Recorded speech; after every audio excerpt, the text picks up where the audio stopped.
అందరికీ నమస్కారం. నేను దీప్తి. విజయవాడలో ప్రకాశం బ్యారేజ్ దగ్గర నుంచి రైట్ తీసుకున్నాం అనుకోండి, మనకి ఇంద్రకీలాద్రి అందరికీ తెలిసినటువంటి అమ్మలు కన్నా అమ్మ ఆ దుర్గమ్మ అక్కడ నివసిస్తూ భక్తుల్ని ఆశీర్వదిస్తుంటుంది. ఇంద్రకీలాద్రి గురించి మనందరికీ తెలుసు. ఎగ్జాక్ట్లీ ప్రకాశం బ్యారేజ్ దగ్గర నుంచి లెఫ్ట్ తీసుకొని సీతానగరం వైపుగా వస్తూ ఉంటే మనకి చాలా మధ్యలో గుళ్ళు ఎదురవుతూ ఉంటాయి. ఆంజనేయ స్వామి గుడి ఉంటుంది, విద్యాలక్ష్మి గుడి ఉంటుంది. ఇలా చాలా గుళ్ళని దాటుకొని ముందుకు వచ్చిన తర్వాత కరెక్ట్గా ఇక్కడ వెలిసిందే విజయకీలాద్రి. శ్రీమాన్ శ్రీ శ్రీ శ్రీ చిన్నజీయర్ స్వామి గారి ఆధ్వర్యంలో నిర్వహిస్తూ నడవబడుతున్నటువంటి ఈ విజయకీలాద్రి గుడి గురించి ఈరోజు నేను మాట్లాడబోతున్నాను మన వీడియోలో. బేసికల్గా విజయకీలాద్రి గుడి అని అంటే చాలామందికి ఇక్కడ లక్ష్మీ సమేత వెంకటేశ్వర స్వామి నివసిస్తూ ఉంటారు. వెంకటేశ్వర స్వామి వారి ఆలయం ఉంది అని అందరికీ తెలుసు. కానీ ఇక్కడ భూవరాహస్వామి వారి దేవాలయం కూడా చాలా చాలా చాలా ఫేమస్.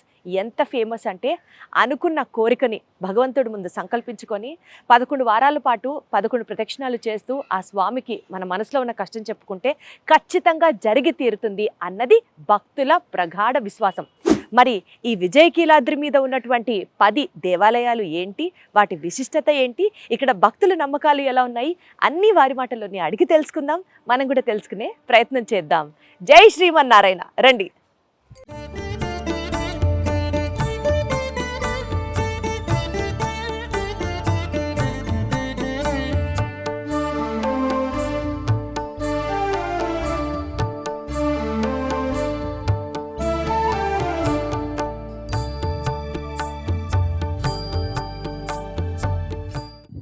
పంతొమ్మిది 1956 సంవత్సరంలో త్రిదండి పెద్దజీయర్ స్వామి వారు మొట్టమొదటిసారిగా ఈ కొండ మీద ఇలా ఆలయాలు కట్టాలి అని ఆయన సంకల్పించుకున్నారు. అది ఆయన సంకల్ప వరమే ఈరోజు ఇన్ని ఆలయాలు ఇక్కడ వెలిసాయి. అయితే దాని తర్వాత చాలాసార్లు కొంతమంది ఇక్కడ పెద్ద పెద్ద గుళ్ళని కట్టాలి అని ప్రయత్నం చేశారు. అవి సఫలీకృతం అవ్వలేదు. అలా జరుగుతూ ఉండగా తిరిగి మళ్ళీ చిన్నజీయర్ స్వామి గారి ఆధ్వర్యంలో ఆయన యొక్క సమక్షంలో ఈ గుడిని ఈ రకంగా డెవలప్ చేయడం స్టార్ట్ అయిందనమాట. బేసికల్గా విజయకీలాద్రి అని ఇక్కడ పేరు కదా, అంటే ఇక్కడ ఏదైనా ఒక కోరికతో భక్తుడు స్వామివారికి కనుక మొరపెట్టుకున్నా, విన్నవించుకున్నా, ఇక్కడికి వచ్చి స్వామిని దర్శనం చేసుకున్నా ఖచ్చితంగా ఆ పని విజయం సిద్ధిస్తుంది అన్నది ఇక్కడ ప్రతీక. అందుకని ఈ కొండకి విజయకీలాద్రి అని పేరు అనమాట. సాక్షాత్తు అర్జునుడు తపస్సు చేసినటువంటి ప్రాంతం ఇది. సాక్షాత్తు అర్జునుడు మహాభారత యుద్ధానికి ముందు ఇక్కడికి వచ్చి తపస్సు చేసి స్వామిని పూజించుకున్నారు కాబట్టి విజయం సంకల్పించింది అని పేరు. అందుకనే విజయుడు అంటే అర్జునుడు ఇక్కడ విజయం పొందాడు కాబట్టి విజయకీలాద్రిగా ప్రసిద్ధి. ఈ విజయకీలాద్రికి సంబంధించిన విశేషాలు ఇప్పుడు మనం తెలుసుకుందాం.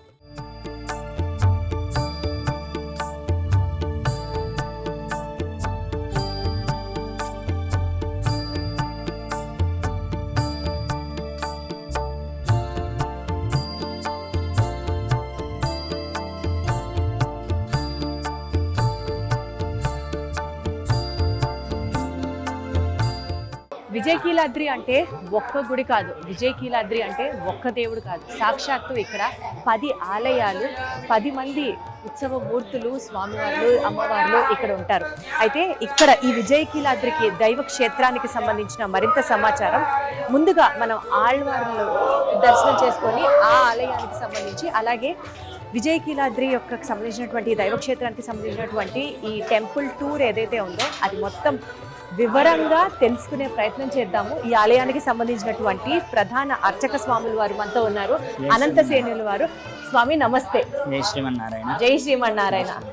సో విజయకీలాద్రి దైవక్షేత్రానికి సంబంధించినటువంటి ఒక చిన్న టెంపుల్ టూర్ లాగా చేస్తూ ఇక్కడ అసలు ఈ ఆలయం విశిష్టత దగ్గర నుంచి ఎలాంటి ఆలయాలు ఉన్నాయి, ఎవరెవరు ఇక్కడ ఉన్నారు, మాకు మొత్తం ఇన్ఫర్మేషన్ మీరు ఇవ్వాలని కోరుకుంటున్నాం. తప్పకుండా.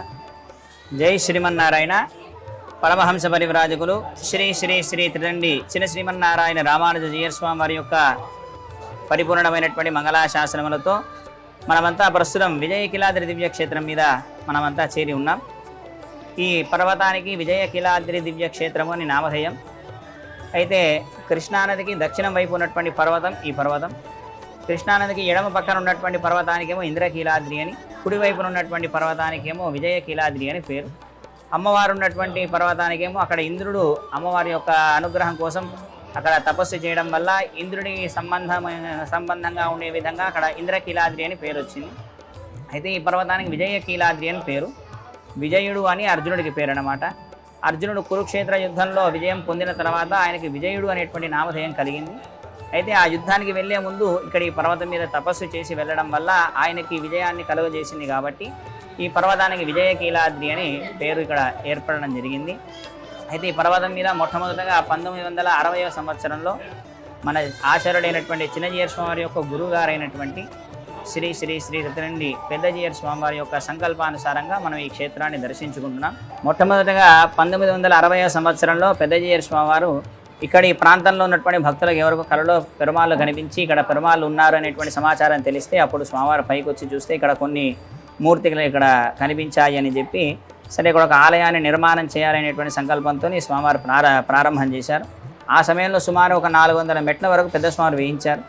ఆ తర్వాత అదే సమయంలో మనకు తమిళనాడు ప్రాంతంలో ఒక విలేకరి ఎవరో ఒక అతను రామాయణం పుస్తకానికి చెప్పుల దండ వేసి వీధుల్లో తిప్పుతున్నాడు అనేటువంటి వార్త తెలియడం వల్ల అప్పుడు స్వామివారు ఇక్కడి నుంచి అక్కడికి వెళ్ళి అక్కడ ఒక 27 రోజులు అక్కడే ఉండి అక్కడ ఉన్నటువంటి ఆ ఊర్లో వారందరితో రామనామాన్ని రాయించడం, రామాయణాన్ని పారాయణం చేయించడం, రామాయణ యొక్క వైభవాన్ని చెబుతూ ఈ పని ఎవరైతే చేశారో ఆయనతోనే మళ్ళీ ఈ రామాయణం అనేటువంటిది మన సంస్కృతికి మూల గ్రంథం, రాముడు చాలా గొప్పవాడు అనేటువంటి విషయాన్ని ఆయన నోటితోనే చెప్పించే విధంగా కార్యక్రమాన్ని చేశారు. అట్లాగా ప్రారంభం చేస్తూ సుమారు 14 సంవత్సరాల సమయం అంతా మన భారతదేశం అంతా నేపాల్ వరకు కూడా స్వామివారి పర్యటన చేస్తూ కొన్ని రామకృత స్తూపాల నిర్మాణం చేయించారు. స్వామివారు ఆ పర్యటనలో ఉండిపోయారు. ఇక్కడ కొంతమంది కమిటీని ఏర్పాటు చేసి వెళ్ళారు. తర్వాత స్వామివారు పరంపదించిన తర్వాత ఈ నిర్మాణం అనేటువంటిది ఆగిపోయింది. అయితే ఇక్కడ పెరుమాళని ప్రతిష్ఠ చేయాలనుకున్నటువంటి వెంకటేశ్వర స్వామిని కిందనే ప్రతిష్ఠ చేశారు. మన కొండ ఎక్కుతులు కూడా కింద ఒక వెంకటేశ్వర స్వామి ఆలయం ఉన్నది. సరే తర్వాత ఇంకా ఉన్నటువంటి కమిటీ వాళ్ళంతా ఒక్కొక్కరు ఇదైపోతున్నారు అని మళ్ళీ చిన్నజీయర్ స్వామివారికి పెద్ద స్వామివారి యొక్క సంకల్పం అని చెప్పి ఈ స్వామివారికి అందజేయడం జరిగింది. అప్పుడు 2017వ సంవత్సరానికి ఈ ఆలయాలన్నీ కూడా ప్రతిష్ఠ అయ్యే విధంగా స్వామివారి ఇక్కడ ఏర్పాటు చేయించారు. 2017వ సంవత్సరం భగవద్ రామానుజాచార్య స్వామివారు అవతరించి 1000 సంవత్సరాలు పూర్తయినటువంటి సందర్భంగా వారు జగద్గురువులు కాబట్టి ఆ గురువు గారికి ఒక పుట్టినరోజు కానుకగా ఉంటుంది అని ఈ క్షేత్రాన్ని లోకావిష్కృతం మన చిన్నజీయర్ స్వామివారు చేశారు. అందులో మొట్టమొదటిగా ఇక్కడ నుంచి దర్శనం ప్రారంభమవుతుంది. మనమంతా ప్రస్తుతం ఆల్వారాచార్య సహిత విశ్వక్సేన సన్నిధి స్వామి సన్నిధిలో ఉన్నాం. ఆ పైన ఉన్నటువంటి వాళ్ళంతా కూడా ఆల్వారులు, మధ్యలో ఉన్నటువంటి వారేమో విశ్వక్సేనులు, కింద 2 కాషాయం వస్త్రాలు ధరించి ఉన్నటువంటి వారేమో ఆచార్యులు అని. ఆలయానికి వస్తే మొట్టమొదటిగా మనమంతా నేరుగా భగవంతుడి దగ్గరికి వెళ్తుంటాం దర్శనానికి. కానీ అలా కాకుండా ఆలయానికి వస్తే మొట్టమొదటిగా భగవంతుణ్ణి మనకు చూపించినటువంటి వారిని, అలానే భగవంతుడి దగ్గరికి చేర్చేటటువంటి వారిని, చేరేటటువంటి మార్గంలో ఎటువంటి ఇబ్బందులు లేకుండా చూసుకునేటువంటి వారిని దర్శించాలి అనేటువంటిది ఒక క్రమం. అట్లాగా మనకు భగవంతుని నేరుగా దర్శించి సహజంగా మనం ఏంటంటే భగవంతుడి కోసం వేచి చూస్తుంటాం. ఋషులు మునులు మొదలైనటువంటి వాళ్ళంతా కూడా కొన్ని వేల సంవత్సరాలు తపస్సు చేస్తే కానీ స్వామి దర్శనం దొరకదు. అటువంటిది మనకు ఆల్వార్లంతా కూడా ఒక్కొక్క కులానికి చెందినటువంటి వారు భగవంతుని కీర్తన చేసినటువంటి ఆ విధానానికి స్వామి ముగ్ధుడైపోయి వారు ఎంత వైభవంగా పాడారు భగవంతుడి గురించి అంటే నేరుగా ఆయననే వచ్చి వాళ్ళకి దర్శనం ఇచ్చేంత ఇదిగా అంత ప్రేమతోని భక్తితోని వారు భగవంతుని కీర్తించారు. అది అలాగా ఆల్వార్ల యొక్క గొప్పతనం అదనమాట. ఆల్వార్ అనేటువంటి పదానికి మునిగినటువంటి వారు అని కూడా ఒక అర్థం. అంటే దేంట్లో అంటే భగవంతుని యొక్క గుణానుభవంలో మునిగినటువంటి వారు అని అర్థం. అట్లాగా వారంతా కూడా నేరుగా భగవంతుని చూసి ఇవో స్వామి ఈ స్వరూపంగా ఇంత వైభవంగా ఉంటాడు అని మనకు చెప్పినటువంటి వాళ్ళు ఆల్వార్లు. అందుకని ముందర మనం మొట్టమొదటిగా ఆల్వార్లని దర్శనం చేసుకొని వారిని ప్రార్థించి అప్పుడు వేరే ఆలయం. ఆ తర్వాత భగవంతుని ఒకరు చూపించారు. మరి ఆ భగవంతుని పొందాలి అంటే ఎలా పొందాలి అంటే మనకు శాస్త్రాధ్యయనం అనేటువంటిది చేయాలి. మరి ఆ శాస్త్రాధ్యయనం మనం చేయగలుగుతామా అంటే మనకున్నటువంటి పనులలో ప్రత్యేకించి దాని మీద కూర్చొని చేయాలి అంటే మన వల్ల మరి ఎలా తెలుసుకుంటాము అంటే దానికి ఒక స్థానాన్ని కొంతమందికి ఇచ్చాడు భగవంతుడు, ఆచార్య స్థానం కింద. అట్లాగా ఆచార్యులు అని గురువు గారికి మరో పేరు ఆచార్యులు అని. సహజంగా మన గురుగారు ఏం చేస్తారు అంటే మనకు జ్ఞానబోధన చేస్తారు. ఆచార్యులు ఏం చేస్తారంటే మనకు ఉన్నటువంటి అంధకారాన్ని తొలగించి జ్ఞానాన్ని నింపేటటువంటి వాడు ఆచార్యులు. అట్లాగా వారు చేసినటువంటి పని ఏమిటంటే నిత్యం కూడా శాస్త్ర అధ్యయనాన్ని చేస్తూ భగవంతుని ఏ విధంగా అర్చన చేయాలి మనకు నేర్పిస్తారు. అది వారు తెలుసుకొని మనందరితోనే ఆచరింపజేస్తూ భగవంతుని దగ్గరికి చేరేటువంటి మార్గాన్ని వారు చూపిస్తారు. సో మొట్టమొదటిగా ఇక్కడ ఉన్న 10 ఆలయాల్లో మొదటి ఆలయం వచ్చేసి ఆల్వార్లది మరియు విశ్వక్సేనుడు వారిది. వీడిది మొదటి ఆలయం. ఇది మొదటి ఆలయం. ఇక్కడ నుంచి దర్శనం ప్రారంభం అవుతుంది. సో ఇక్కడ నుంచి నెక్స్ట్ ఎక్కడికి వెళ్తాం? నెక్స్ట్ ఇక్కడ మనకు వరాహస్వామి అనమాట, భూ వరాహస్వామి. ఇక్కడ చాలా ప్రాచుర్యమైనటువంటి వరాహస్వామి అనమాట. మనం ఇక్కడ ఈ క్షేత్రానికి వచ్చినట్లయితే ఇక్కడ ఉన్నటువంటి ఆలయాలన్నీ కూడా చతుర్యుగ మూర్తులుగా మనం ఇక్కడ దర్శనం చేసుకోవచ్చు. మనం తిరుపతి వెళ్ళినా సరే మొట్టమొదటిగా వరాహస్వామిని దర్శించిన తర్వాత వెంకటేశ్వర స్వామిని దర్శించాలి అనేటువంటిది ఒక క్రమం. ఎందుకని అంటే వరాహస్వామి మొట్టమొదటిగా వచ్చినటువంటి వాడు.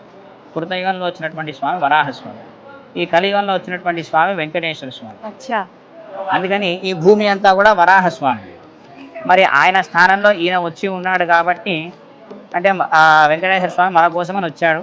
వచ్చి మరి ఉండాలి అంటే ఈయన పర్మిషన్ ఉండాలి. కాబట్టి ఈయన కొంత పర్మిషన్ ఇచ్చాడు. ఒక 7 అడుగుల స్థానాన్ని ఇచ్చాడు. 7 కొండల స్థానం ఇచ్చారు. 7 అడుగులు కాస్త 7 కొండలు అయ్యాయి. అక్కడ ఉన్నాడు. అయితే అట్లాగా మనం ఆ స్వామిని దర్శించాలంటే ముందుగా అప్పుడు స్వామి చెప్తాడనమాట. అంటే ఉపకారం చేసినటువంటి వాడికి ప్రత్యుపకారం చేయాలని మన పెద్దలు చెప్తుంటారు. కాబట్టి అదేవిధంగా మరి వరాహస్వామి ఉండడానికి ప్లేస్ ఇచ్చాడు కాబట్టి అప్పుడు వెంకటేశ్వర స్వామి కూడా చెప్తాడనమాట. అయ్యా ఇగో ఈ పర్వతం మీద నన్ను దర్శనం చేసుకోవడానికి వచ్చినటువంటి భక్తులు ఎవరైనా సరే మొట్టమొదటిగా నిన్ను దర్శించిన తర్వాతనే నన్ను దర్శిస్తారు. ఏ ఉత్సవం అయినా సరే ముందు నీకు జరిగిన తర్వాత నాకు జరుగుతుంది అని వెంకటేశ్వర స్వామి చెప్పినటువంటి మాట. అట్లాగే ఇక్కడ కూడా మన ఆలయాలన్నీ కూడా చతుర్యుగ స్వరూపాలుగా ఉంటాయి. అట్లాగా మొట్టమొదటి యుగం కృతయుగం. ఆ కృతయుగంలో వచ్చినటువంటి అవతారాలు వరాహస్వామి, అలానే లక్ష్మీ నరసింహస్వామి. ఇక్కడ విశేషం ఏమిటి అంటే భూవరాహస్వామి సహజంగా భూమి అంతా కూడా ఆదిశేషుడి యొక్క పడగల మీద ఉంటుంది. ఆయన పడగల మీద ఉంటుందండి. ఆయన పడగల మీద ఉంటుంది. అటువంటి ఆ భూమిని హిరణ్యాక్షుడు సముద్రంలో పడవేసినప్పుడు ఆ భూదేవి అమ్మవారిని ఆ సముద్రం నుంచి ఉద్ధరిస్తూ ఆదిశేషుడిని ఒక పాదంతో అనుగ్రహిస్తూ భూదేవి అమ్మవారిని ఉద్ధరించినట్టుగా మనం ఇక్కడ వరాహస్వామి యొక్క దర్శనాన్ని చేసుకోవచ్చు. ఇక్కడ మనకి ఏమైనా భూ సమస్యలు ఏమైనా ఉన్నట్లయితే కనుక వరాహస్వామికి అర్చన చేసుకోవడం వల్ల తొందరగా మనకు ఆ సమస్య తొలగిపోతుంది. అంటే ఏదైనా స్థలాన్ని ఇవ్వాలంటే వెంకటేశ్వర స్వామికి ఇచ్చినటువంటి వాడు సాక్షాత్తు వెంకటేశ్వర స్వామి వారికి వరాహస్వామి వారి కాబట్టి సమస్యలు కానీ లేకపోతే మన ఇష్యూస్ కానీ ఎంత పెద్దవి చెప్పండి. అందుకని మనం ఈయనని కనుక మనం గట్టిగా ప్రార్థన చేసినట్లయితే మనకు ఆ భూ సమస్య సంబంధించిన సమస్యలు ఏవైనా సరే తొలగిపోతాయి. అట్లాగే ఎంతోమంది భక్తులంతా కూడా ఇక్కడికి వచ్చి చేయించుకొని అట్లాగా స్వామి యొక్క ఫలాన్ని పొందినటువంటి వారు చాలామంది ఉన్నారు. ఇక్కడ మొట్టమొదటిగా భూవరాహస్వామి యొక్క దర్శనం. ఆ తర్వాత రామాలయానికి మనం వెళ్దాం.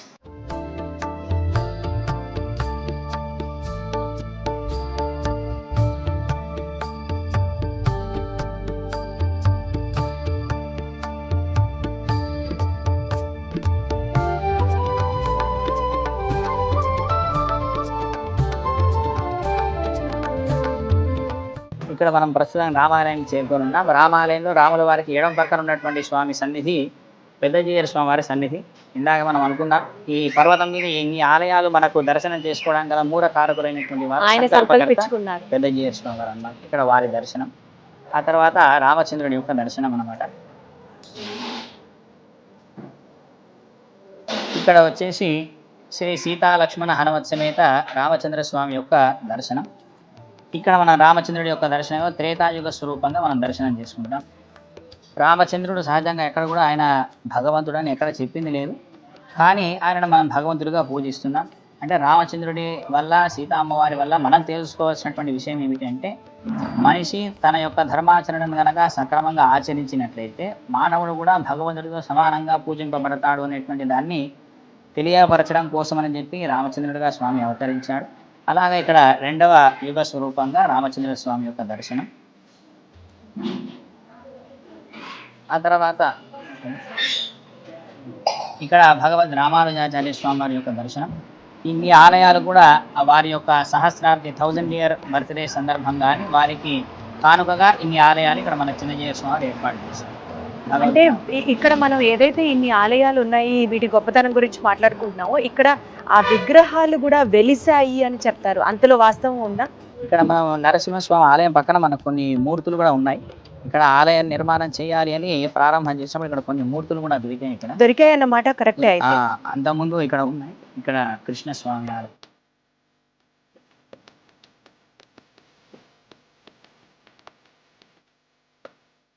రామచంద్రుడి యొక్క దర్శనం పూర్తయిన తర్వాత ద్వాపర యుగ స్వరూపంగా 3వ యుగ స్వరూపంగా శ్రీకృష్ణ పరమాత్మ యొక్క సన్నిధి రుక్మిణి సత్యభామ సమేత వేణుగోపాల స్వామి.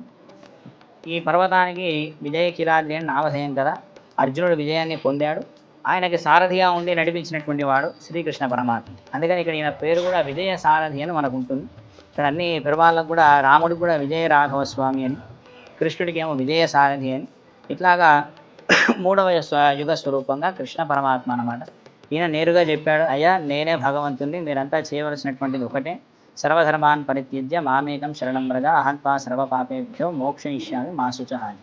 ఏది చేసినా సరే నా యొక్క అర్పణంగానే చేయాలి, అన్నిటిని వదిలేసి కేవలం నా యొక్క పాదాలనే మీరంతా కూడా ఆశ్రయించాలి. నా పాదాలను కనుక మీకు ఆశ్రయించినట్లయితే మీ అందరికీ కూడా మోక్షాన్ని ఇచ్చేటటువంటి వాడిని నేనే అని మనకు చెప్తూ వచ్చినటువంటి స్వరూపం శ్రీకృష్ణ పరమాత్మ యొక్క స్వరూపం.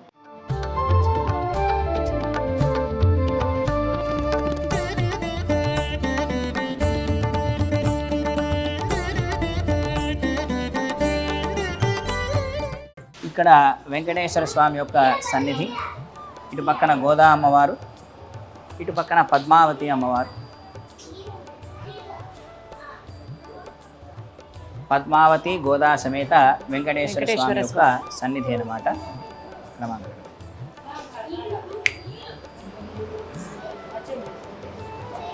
ఇక్కడ కలియుగ స్వరూపంగా శ్రీ వెంకటేశ్వర స్వామి. మనమంతా ప్రస్తుతం కలియుగంలో ఉన్నాం. ఈ కలియుగానికి ప్రత్యక్ష దైవంగా వెంకటేశ్వర స్వామి యొక్క ఆలయం. ఇక్కడ ఈ పర్వతానికి ప్రధాన సన్నిధి వెంకటేశ్వర స్వామి యొక్క సన్నిధి అన్నమాట. స్వామి యొక్క పేరులోనే ఉంది వెంకటేశుడు అని. వెంకటేశుడు అంటే వేమంటే పాపాలు, కటహ అంటే తొలగించేటటువంటి వాడు అని.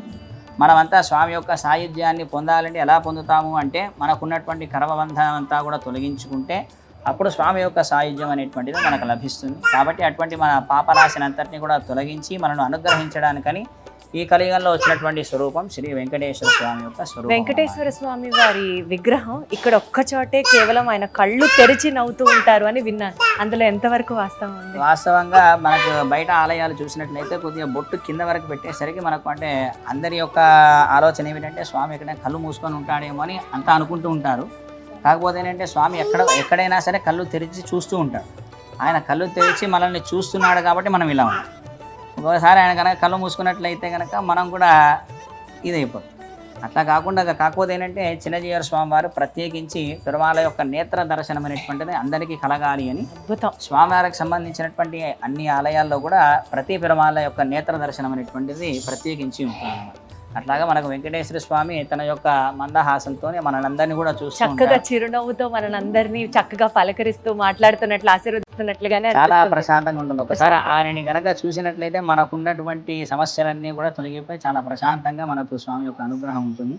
అట్లా కలియుగ స్వరూపంగా వెంకటేశ్వర స్వామి. ఇక్కడ ప్రతి శ్రవణ నక్షత్రానికి స్వామికి అభిషేకం ఉంటుంది. అలానే ప్రతిరోజు నిత్య కళ్యాణం కూడా జరుగుతుంది అన్నమాట.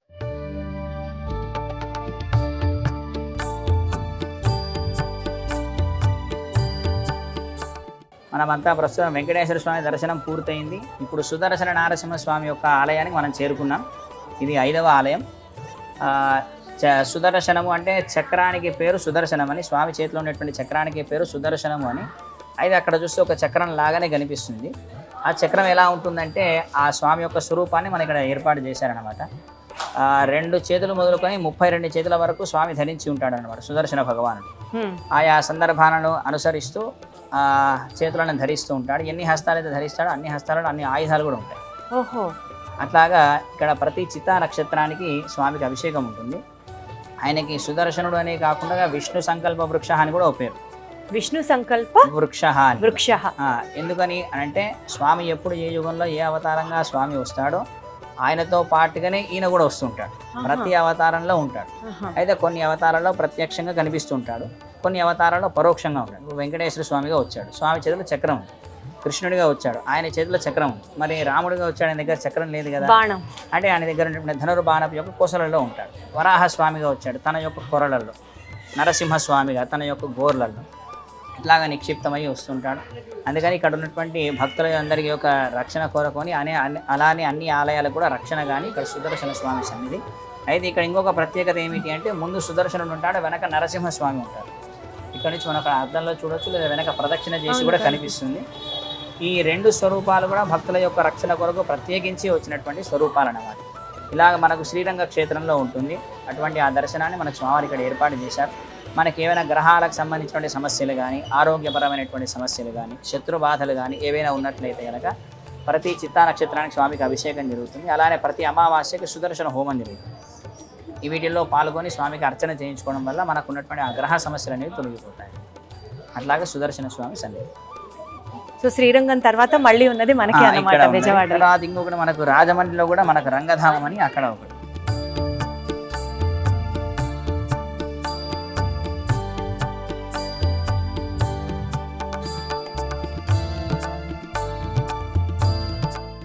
విజయకీలాద్రిలో ఉన్నటువంటి భూవరాహస్వామి వారి ఆలయానికి నేను చాలాసార్లు రావడం జరిగింది, కానీ ఇవాళ మాత్రం చాలా స్పెషల్. ఎందుకంటే నేను మన ఛానల్ సుమన్ టీవీ జాయిన్ అయిన తర్వాత చేస్తున్నటువంటి ఫస్ట్ వీడియో ఈ టెంపుల్ దగ్గర నుంచే చేయాలి, అంత సెంటిమెంట్ నాకు అని భావించాను.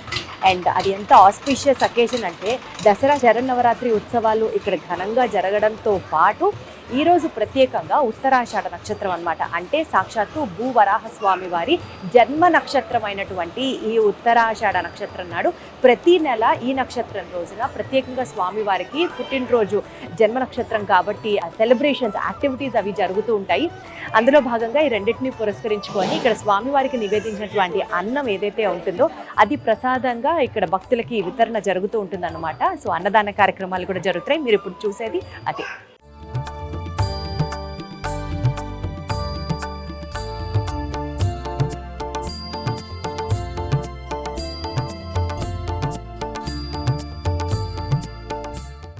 ఇప్పుడు మనం అష్టలక్ష్మి ఆలయానికి వెళ్తున్నాం. అష్టలక్ష్మి అయితే లక్ష్మీనారాయణ స్వామి యొక్క దర్శనం మనకి ఇప్పుడు జరుగుతుంది. ఇక్కడ ఈ ఆలయం కూడా సహజంగా అమ్మవారు ఉండేటువంటిది పద్మంలో ఉంటుంది అమ్మవారు, కాబట్టి అమ్మవారు పద్మంలోనే ఉండాలి అని మనకు స్వామివారు కూడా ఇక్కడ ఆలయం అంతా కూడా అష్టదళ పద్మంగా మన ఇక్కడ ఏర్పాటు చేశారు. ఒక్కొక్క దళంలో ఒక్కొక్క అమ్మవారు ఉంటారన్నమాట. ఒక్కొక్క దళంలో ఒక్కొక్క అమ్మవారు. ఎంత బాగుందో వినడానికి. 8 మంది ఉంటారన్నమాట.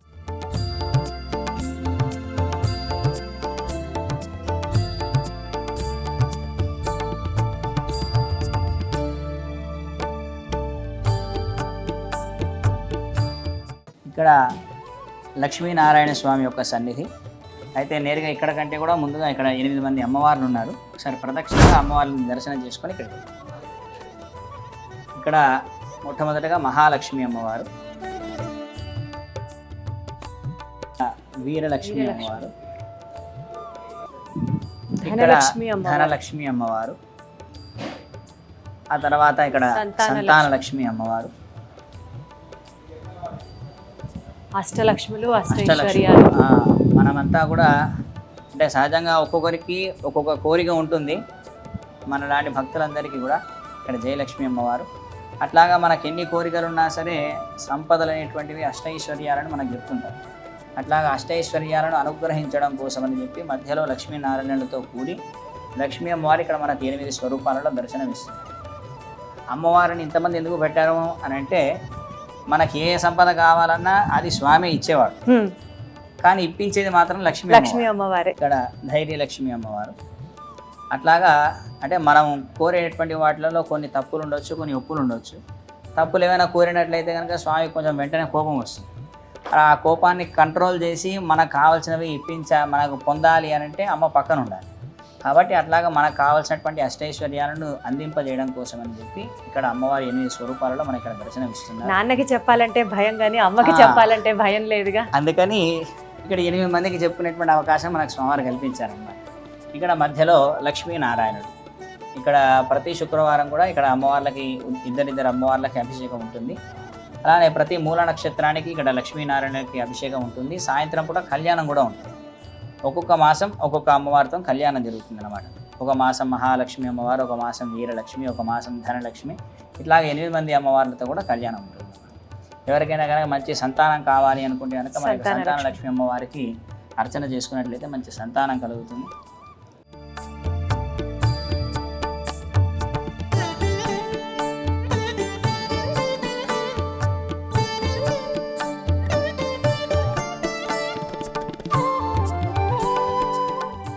మనమంతా ప్రస్తుతం ఇప్పుడు అష్టలక్ష్మి ఆలయం దర్శనం పూర్తయిన తర్వాత ఆంజనేయ స్వామి సన్నిధిలో ఉన్నాం. ఇది ప్రస్తుతం ఇంకా ప్రతిష్ట అవ్వలేదు, రేపు మార్చిలో ప్రతిష్ట అవుతుంది. ఈ పర్వతానికి క్షేత్రపాలకుడు ఆంజనేయ స్వామి అన్నమాట. అయితే ఇక్కడ ఉన్నటువంటి ఆంజనేయ స్వామి విశేషం ఏమిటంటే సహజంగా ఎక్కడ చూసినా సరే మనం ఆంజనేయ స్వామి ఒక చేత అభయం ఇస్తుంటాడు, ఇంకో చేత గద పట్టుకొని ఉంటాడు. కాకపోతే ఇక్కడ ఏమిటంటే 2 చేతులతో అభయం ఇస్తూ ఉంటాడు మనకు. అంటే సుందరకాండలో ఎక్కడ కూడా స్వామిని అంటే సహజంగా వాన కోతులకి ఆయుధాలు ఏమిటంటే వాటి యొక్క గోర్లే వాటికి ఆయుధాలు. అట్లాగా అందుకని ఇక్కడ గద లేకుండా రెండు చేతుల్లో అభయం ఇవ్వాలి అనేటువంటి సంకల్పంతో సుందరకాండలో ఉన్నటువంటి స్వరూపంగా మనకు స్వామివారి ఇక్కడ అభయ ఆంజనేయ స్వామిని ఏర్పాటు చేశారు.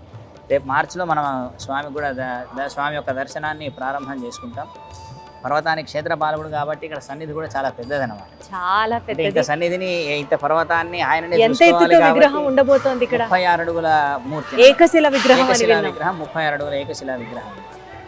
సహజంగా మనకు ఆంజనేయ స్వామి కూడా చాలా ప్రత్యేకం. మనకి ఏమైనా వివాహం కావాలి అన్నా, లేదా మంచి ధైర్యం కావాలి అన్నా, మంచి బుద్ధి కావాలి అన్నా, అంటే మనిషికి ప్రధానంగా బుద్ధి కావాలి. అటువంటి మంచి బుద్ధిని ఇచ్చేటటువంటి వాడు, మంచి వాక్చాతుర్యాన్ని ఇచ్చేటటువంటి వాడు ఆంజనేయ స్వామి. వాక్చాతుర్యానికి కూడా ఆంజనేయ స్వామిని ప్రార్థిస్తాం. బాగా ఇస్తాడన్నమాట. అందుకే మనకు చెప్తారు బుద్ధిర బలం యశోధైర్యం నిర్భయత్వం అరోగత అని. అజాఢ్యం వాక్పటుత్వంచ హనుమత్ స్మరణాత్ భవేత్ అని. మనకు మంచి వాక్చాతుర్యం కావాలన్నా, బుద్ధి బలం కావాలి అన్నా, మంచి ధైర్యం కావాలి అన్నా ఆంజనేయ స్వామిని కనుక అర్చన చేసుకున్నట్లయితే ఇవన్నింటినీ కూడా ఆయన ఇస్తాడు.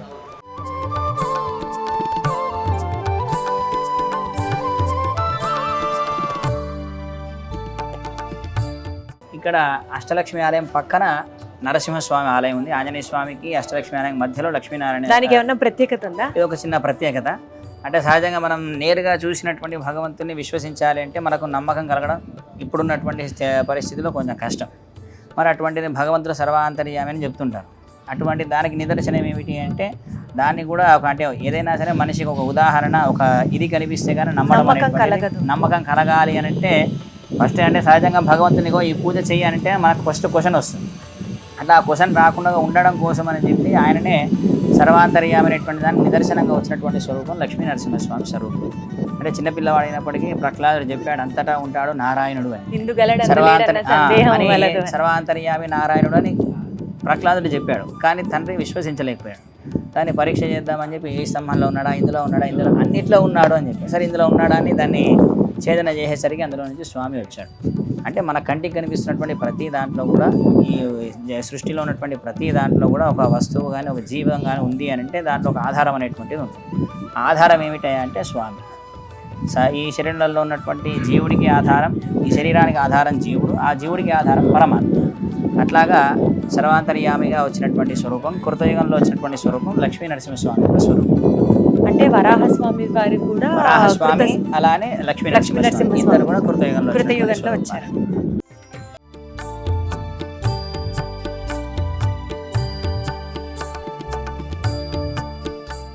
ఇప్పుడు మనం వైకుంఠనాథ స్వామి ఆలయానికి వెళ్తున్నాం. ఇక్కడ ఉన్నటువంటి స్వామి శ్రీ భూ నీలా సమేత వైకుంఠనాథ స్వామి అని ఈయనకు పేరు. స్వామి శ్రీ భూ నీలా సమేత, ముగ్గురు అమ్మవార్లు అనమాట. శ్రీదేవి, భూదేవి, నీలాదేవి. సహజంగా మనం ఎక్కడ చూసినా సరే ఇద్దరు అమ్మవార్లు కనిపిస్తుంటారు. అయితే నీలా అమ్మవారిని ప్రత్యేకించి మనం ధనుర్మాసం చేస్తుంటాం ప్రతి సంవత్సరం. ఆ ధనుర్మాసంలో గోదా అమ్మవారు ప్రార్థన చేస్తుందన్నమాట. అట్లాగా అంటే స్వామి వైకుంఠంలో ఉంటాడు కదా, వైకుంఠం అనేటువంటిది మూలస్థానం. ఇక్కడ నుంచి ఇప్పుడు మనం చూస్తున్నటువంటి అవతారాలన్నీ కూడా వచ్చాయి. కాబట్టి మరి ఇద్దరు అమ్మవార్లు ఆయనతో పాటు వస్తున్నప్పుడు మరి ఇంకొకరు ఎవరైనా ఒకరు ఆయనతో పాటు ఉండాలి. కాబట్టి నిత్యం వైకుంఠంలో ఉంటుంది నీలాదేవి. అట్లాగా మనం మొట్టమొదటిగా ఆళ్వారాచార్య విశ్వక్సేన సన్నిధానం దర్శనం చేసుకున్నాం. అందులో ఆచార్యులను దర్శనం చేసుకున్నాం. ఆచార్యులను కనుక ఆశ్రయించి ఆచార్యుల ద్వారా మంత్రోపదేశాన్ని కనుక పొందినట్లయితే ఈ వైకుంఠాన్ని పొందుతాం. అంటే ఈ జీవుడి యొక్క లక్ష్యం ఏమిటయా, జీవితం యొక్క లక్ష్యం అంటే ఆ వైకుంఠాన్ని పొందడం. దీన్నే పరమపదం అని కూడా అంటారు. ఇక్కడికి వెళ్తే మళ్ళీ తిరిగి రావడం అంటూ ఉండదు. అందుకని దానికి మోక్షము అని పేరు. ఇక్కడ ఉండి మనం ఎన్ని సేవలైనా భగవంతుడికి అంటే మనం నేరుగా చేసుకునేటువంటి అవకాశం ఉండదు. ఇళ్ళల్లో అయితే మనం చేసుకుంటాం, ఆలయాల్లో అయితే స్వాములు చేస్తుంటారు. కానీ ఆ వైకుంఠానికి వెళ్తే నేరుగా మనం భగవంతుడికి చేసేటువంటి అవకాశం అన్నమాట. అక్కడ ఇంకొక ఆలోచన అనేటువంటిది ఇది ఉండదు. నేరుగా భగవంతుడు మనం. అక్కడ స్వామికి మనం ఏ సేవ చేయాలి అనుకుంటే ఆ సేవ మనతోనే చేయించుకుంటాడు. అట్లాగా మూల స్థానం ఇది. మన కోసం మనల్ని అనుగ్రహించడం కోసం అని చెప్పి ఇన్ని యుగాల్లో ఇన్ని స్వరూపాలుగా చివరిగా మన దగ్గరికి అర్చావతారంగా స్వామి వచ్చాడు అని. ఈ వైకుంఠంలో ఉన్నటువంటి స్వామిని పొందాలంటే మొట్టమొదటి గురువుని ఆశ్రయించాలి అని. ఆ గురువుని కనుక ఆశ్రయించినట్లయితే ఈ వైకుంఠాన్ని పొందుతాము అని. ఈ విషయం అందరికీ తెలియడం కోసం అని చెప్పి చిన్నజీయర్ స్వామివారు సుమారుగా మనకు 10 ఆలయాలు ఇక్కడ నిర్మాణం చేయించారు. ఎందుకంటే ఇన్ని ఆలయాలు ఎందుకు అని అంటే ఏదో మన ఆలయానికి వస్తాం. కొంతమంది ఇప్పుడు వెంకటేశ్వర స్వామిని అంటే చూసిన వెంటనే గుర్తుపడతాం, లేదా కృష్ణుడు అంటే చేతిలో మురళి ఉంది గుర్తుపడతాం, రాముడు అంటే ధనుర్బాణం గుర్తుపడతాం, వరాహస్వామి అంటే తొందరగా గుర్తుపట్టదు, లేదా సుదర్శనుడు అంటే గుర్తుపట్టదు. పేర్లుంటే చదవగలుగుతాను చెప్తే నేరుగా స్వరూపం చూస్తే గుర్తుపట్టదు. అలా కాకుండా ఆలయానికి వస్తే కొంత భగవంతుడి గురించి తెలుసుకోవాలి. ఇప్పుడు మనం ఏ యుగంలో ఉన్నాం, దీనికి ముందు ఎన్ని యుగాలు, ఎన్ని అవతారాలు వచ్చాయి, అవతారాల యొక్క ప్రత్యేకత ఏమిటి, మనం భగవంతుడి కోసం ఏం చేయాలి, ఆయన మన కోసం ఏం చేస్తున్నాడు అనేటువంటి విషయం అందరికీ తెలియడం కోసం అని చెప్పి చిన్నజీయర్ స్వామి ఇన్ని ఆలయాలు నిర్మాణం చేయించారనమాట. ఇది మూల స్థానం మనమంతా పొందడం కోసమని. ఈ ఆలయం చాలా ప్రత్యేకమైనది. ఈ ఆలయాలు ఎక్కడ కూడా లేవు. మనకు మొత్తం 3 ఆలయాలు ఉన్నాయని మనకు చెప్తారు. ఒకటి మనకు తమిళనాడు ప్రాంతంలో ఒక ఆలయం ఉందని, రెండవది మనకు స్వామివారి యొక్క ఆశ్రమం హైదరాబాద్లో శంషాబాద్లో ఒక ఆలయం ఉంది, ముచ్చింతల్లో, మూడవది ఇక్కడ శ్రీరంగం తర్వాత సుదర్శన స్వామివారి ఆలయం మనకి ఇక్కడే ఉంది. ఇక్కడ దాని తర్వాత మళ్ళీ వరాహ స్వామి సన్నిధి కూడా మనకి ఇక్కడే. మనకి తర్వాత వైకుంఠనాథ స్వామి ఆలయం కూడా ఇక్కడే. అయితే మనకు శ్రీరంగ క్షేత్రంలో ఏ విధంగా అయితే ఆలయానికి 3 వైపులా ఒక మాల వేసినట్టుగా కావేరీ నది ప్రవహిస్తుందో, మనకి ఈ పర్వతానికి కూడా సాటిలైట్ చూస్తే కనుక అట్లానే ఉంటుంది. అట్లాగా అంటే ప్రతి ఆలయానికి కూడా ఉత్తర వాహినిగా నది కానీ ఒక వాగు కానీ ప్రవహిస్తూ ఉండడం అనేటువంటిది చాలా విశేషమైనటువంటిది. అందుకని ఇక్కడ మనకి ఈ పర్వతానికి చాలా ప్రత్యేకమైనటువంటిది ఏమిటి అంటే కృష్ణానది 3 వైపులా ప్రవహించడం, అందులో ఈ పర్వతం మీద ఇన్ని ఆలయాలు ఉండడం చాలా విశేషమైనటువంటిది. ఈ క్షేత్రానికి విజయకీలాద్రి అని పేరు. మనం ఎవరం ఎప్పుడు ఏది కోరుకున్నా సరే అన్నిటి యందు మంచి విజయాన్ని అందించినటువంటి క్షేత్రం. కాబట్టి చిన్నజీయర్ స్వామి యొక్క వారి యొక్క శ్రీహస్తాల మీదుగా ప్రతిష్టగామిపోయినటువంటి ఈ క్షేత్రానికి మనమంతా కూడా వచ్చి ఒక్కసారి పెరుమాళకు మనస్ఫూర్తిగా చెప్పుకున్నట్లయితే చాలు, ఆయన మన మొర విని మనకు కావాల్సినటువంటి సంపదలన్నింటినీ కూడా చాలా వేగంగా అందిస్తాడనమాట. చాలా గొప్పనైనటువంటి క్షేత్రం. కాబట్టి అంతా కూడా వస్తూ స్వామి యొక్క దర్శనాన్ని చేసుకొని స్వామి యొక్క అనుగ్రహాన్ని పొందాలి. జై శ్రీమన్నారాయణ. జై శ్రీమన్నారాయణ. ధన్యవాదాలండి. చాలా చాలా చాలా చక్కగా అర్థమయ్యేటట్టు చాలా సింపుల్ లాంగ్వేజ్లో ఎక్స్ప్లెయిన్ చేశారు. ధన్యవాదాలు. జై శ్రీమన్నారాయణ.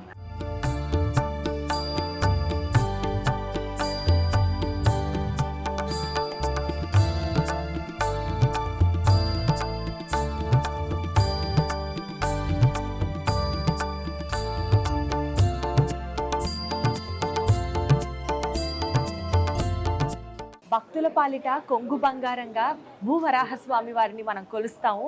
అనుకున్నది అనుకున్నట్టు జరుగుతుంది. స్వామి దగ్గరికి వస్తే మన కష్టం చెప్పుకుంటే అన్నది ఇక్కడ భక్తుల యొక్క ప్రగాఢ నమ్మకము, విశ్వాసము. మనతో మాట్లాడడానికి కుమార్ గారు విచ్చేశారు కుటుంబ సమేతంగా కొత్తగూడెం నుంచి. ఎక్కడ భద్రాచలం, ఎక్కడ విజయవాడ, ఎక్కడ వీళ్ళు ఇంత ఘనంగా స్వామివారిని నమ్మి ఇక్కడికి రావడం అనేది వారి మాటల్లోనే విని తెలుసుకుందాం, వారి జీవితంలో జరిగినటువంటి ఆ అద్భుతాల గురించి. సార్ నమస్తే. అమ్మ నమస్తే. ఎలా ఉన్నారు? సో చెప్పండి, మీకు ఏంటి సెంటిమెంట్ ఈ టెంపుల్ కి, మీ రిలేషన్ ఏంటి స్వామివారితో? మా ఫ్రెండ్స్ ద్వారా విన్నది ఏంటంటే ఇక్కడ స్వామివారిని దర్శించుకుంటే ఇల్లు కట్టుకోవాలనే ఆసక్తి ఉంటే ఇల్లు కట్టుకోవటం కానీ, అలాగే భూ సంబంధితమైన వివాదాలు ఉంటే అవి తీరటం కానీ జరుగుతాయి సత్యంగల స్వామి అని తెలుసుకోవడం జరిగింది. అలాగే విజయవాడ చాలాసార్లు వచ్చాము, అమ్మవారిని దర్శించుకున్నాం, కానీ ఈ విజయకీలాద్రిని చూడలేదు ఎప్పుడు అని మొదటిసారిగా 2 నెలల క్రితం వచ్చాము. వచ్చిన తర్వాత నుంచి మేము అనుకున్న కొన్ని వరాలు ముందుకు కదిలినట్లుగా మాకు అనిపించింది. అలాగే చాలా సంతోషం అనిపించింది. ప్రశాంతమైన వాతావరణం, స్వామివారి అనుగ్రహం. అంటే ఇది వరకు ఎప్పుడు ఆ కోరికల గురించి అనుకున్నవి జరగలేదా? అంటే కొంచెం లేట్ అయింది. 10-15 సంవత్సరాలు అయింది. సో ఇక్కడికి వచ్చి దర్శనం స్వామివారిది అయిన తర్వాత ప్రాసెస్ స్టార్ట్ అయింది. స్వామివారి కృపగా భావిస్తూ వారం వారం వస్తారా? వారం వారం వస్తున్నాము. ఏదైనా పని ఉండి, ఆఫీస్ పని ఉంటే తప్ప లేకపోతే తను ఒక్కరే వస్తారు. అక్కడ నుంచి ఫ్రెండ్స్. అంటే ఎట్లా 11 వారాలు మొక్కుకున్నారా వస్తామని? 7 వారాలు ప్రతి వారం వస్తామండి. వచ్చిన తర్వాత ముందు ప్రదక్షిణలు చేస్తాము, సంకల్పం చెప్పుకొని 21 ప్రదక్షిణలు చేస్తాం. చేసిన తర్వాత అష్టోత్తరం అయితే అష్టోత్తరంలో పాల్గొంటాం, లేకపోతే అర్చనలో పాల్గొని భూవరాహస్వామి వారిది. అలాగే ల్యాండ్ రిలేటెడ్ కోరికేనా? Land related. Okay okay okay. ఉన్న ఇల్లు పిల్లలకు కూడా కొంచెం అంత అంటే శుభంగా ఉండాలని, వాళ్ళు మంచిగా ఉండాలని. సో ఏదైతే ఒక మంచి సంకల్పంతో మీరు స్వామి సన్నిధికి చేరారో ఆ సంకల్పం అట్లీస్ట్ స్టార్ట్ అవుతుంది అని చెప్పడానికే చాలా పాజిటివ్గా ఉంది. సో 3 వారాలే అయింది. ఇప్పటికీ 3 వారాలకే మీ 15 ఏళ్ల నాటి నిరీక్షణ స్టార్ట్ అవ్వడం, ప్రాసెస్ అవ్వడం స్టార్ట్ అయింది. ఈ 7 వారాలు కంప్లీట్ అయ్యేసరికి అవి కూడా సఫలీకృతం అవ్వాలి, అవుతాయి అని మనస్ఫూర్తిగా కోరుకుంటూ థ్యాంక్ యూ కుమార్ గారు. Thank you. మనతో మాట్లాడడానికి మరో భక్తులు ఉన్నారు. వారి కుటుంబ సమేతంగా ఇక్కడికి విచ్చేశారు. కేఎన్ఆర్ హోమ్స్ ప్రైవేట్ లిమిటెడ్ సంస్థకు సంబంధించినటువంటి మేనేజింగ్ డైరెక్టర్ కేఎన్ఆర్ గారు ఉన్నారు. ఆయనతో నాగరాజ్ గారు ఉన్నారు. ఆయనతో ఒకసారి మాట్లాడదాం. సార్ నమస్తే. మీకు భూవరాహ స్వామి వారి ఆలయానికి అంటే ఎలాంటి అనుబంధం ఉంది, ఎప్పటి నుంచి వస్తున్నారు, ఏంటి మీరు అనుకున్న కోరిక ఏం నెరవేరింది, మీకున్న అసలు సంకల్పం ఏంటి ఒకసారి చెప్పండి. చాలా మంచి ప్రశ్న ఇస్తారండి. నేను 2016 నుంచి జీవర స్వామి గారి భక్తుడిగా మారాను. అప్పటి నుంచి భూవరాహ స్వామి గారిని నేను ఎప్పుడు సేవించుకుంటున్నాను. ఫలితంగా నేను ప్రతి సంవత్సరం ఒక్కొక్క కొత్త ప్రాజెక్టు మొదలు పెట్టుకుంటూ చేసుకుంటూ వస్తున్నాను. నాకు భూ సమస్య సంబంధించినవి కానీ, కన్స్ట్రక్షన్ సంబంధించినవి కానీ, ఇతరత్ర ఏదైనా వ్యాపారం క్రయము విక్రయం నందు అశేషమైనటువంటి ప్రజాదరణ కల్పించాడు స్వామివారు. దానికి నేను ఎంతో కృతజ్ఞ ఉన్నాను. అందుకని ప్రతి సంవత్సరం కూడా ప్రతి నెల కూడా ఇక్కడికి వచ్చి స్వామివారిని దర్శించుకుంటున్నాను. స్వామివారి యొక్క కృప కరుణ కటాక్షం కనుక ఉన్నట్లయితే భూ సంబంధించినటువంటి సమస్యలు కానీ, లేకపోతే ఇల్లు లేని వాళ్ళకి ఇల్లు కొనుక్కోవాలనుకున్న వాళ్ళకి కానీ, లేకపోతే ఒక బిల్డర్గా అభివృద్ధి చెందాలనుకున్నా కానీ స్వామివారి ఆశీస్సులు కంపల్సరిగా తీసుకోవాలని నేను దృఢంగా నమ్ముతున్నాను. ఆ యొక్క నమ్మకంతోనే ఇప్పటి వరకు నేను ఎన్నో ప్రాజెక్టులు కంప్లీట్ చేశాను. ఏ విధమైన ఇబ్బందులు లేకుండా అంత స్వామివారి కృపా కటాక్ష వల్లనే జరిగిందని నేను భావిస్తున్నాను. థ్యాంక్ యూ సో మచ్ అండి. Thank you so much. జై శ్రీమన్నారాయణ. ఈ విజయకిలాద్రి కొండపైన ఈ దివ్యక్షేత్రంలో వెలసిన భూ వరాహస్వామి వారి ఆలయానికి రావటం ఇది రెండోసారి. ఈరోజు హోమంలో కూడా పాల్గొనడం జరిగింది. ఇక్కడ వాతావరణం కానీ, ఇక్కడ భక్తి శ్రద్ధలు చేసే పూజ కానీ చాలా ఆహ్లాదకరంగానే, మనసుకు చాలా శాంతిగా అనిపిస్తుంది. ఇక్కడ విశిష్టత ఏంటంటే మనకి ఒక భూమికి సంబంధించిన ఏమైనా ఇబ్బందులు ఉన్నా కానీ, ప్రాపర్టీకి సంబంధించిన ఇబ్బందులు ఉన్నా కానీ స్వామివారి దగ్గరికి 7 వారాలు కంటిన్యూగా వస్తూ వచ్చిన ప్రతిసారి 21 ప్రదక్షిణాలు కొబ్బరికాయ అగరబత్తులు పట్టుకొని 21 ప్రదక్షిణాలు తిరిగి కాయ కొట్టేసి స్వామివారికి అష్టోత్తరం చేసుకొని వెళితే ఇలా 7 వారాలు చేస్తే మన మనోబెలెస్ట్ అనమాట. అంటే మనం అనుకున్నది సిద్ధిస్తుందని ఇక్కడ విన్నానండి. సో అది నేను ఫాలో అవుతున్నాను. ఇది నేను 2వ వారం రావటం, మొన్న 2వ ఆదివారం రావటం వల్ల నాకు ఇలా హోమం అభిషేకం ఉందన్నారు. కాబట్టి ఈరోజు వచ్చి పాల్గొనడం జరిగింది.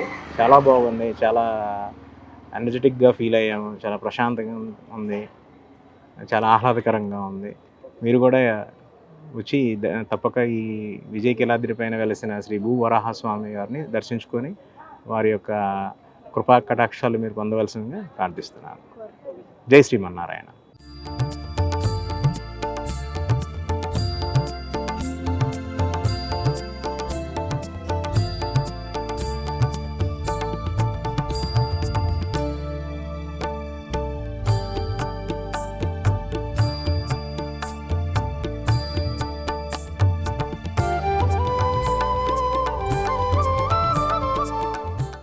మొత్తానికి అదండి విజయకీలాద్రి కొండ యొక్క విశిష్టత, అలాగే ఇక్కడ ఉన్నటువంటి ఉత్సవ భక్తుల యొక్క సంబంధించినటువంటి విశిష్టత తెలుసుకున్నాం కదా. అయితే ఇక్కడ మీరు గనక ఒక గొప్ప సంకల్పంతో ఇతరులకి మంచి చేయడం కావచ్చు, లేకపోతే మీరేదన్నా ఒక కష్టంతో బాధపడుతున్నా కావచ్చు, మీ యొక్క కోరిక కావచ్చు, ఏదైనా సరే స్వామికి చెప్పుకొని 7 వారాల పాటు 11 సార్లు కానీ 22 సార్లు కానీ ప్రదక్షిణలు కనుక చేసి స్వామికి నైవేద్యం సమర్పించుకుంటే, ప్రత్యేకంగా భూవరాహ స్వామికి అయితే నైవేద్యంగా మనం చిలకడ దుంపలు, అప్పాలు, బెల్లము ఇలాంటివన్నీ నైవేద్యంగా ఇస్తూ ఉంటాం అనమాట. ఇలాంటివి సమర్పించుకుంటే ఖచ్చితంగా అనుకున్న కోరిక సిద్ధిస్తుంది అన్నది ఇక్కడ భక్తుల యొక్క నమ్మకం. సర్వేజన సుఖినో భవంతు.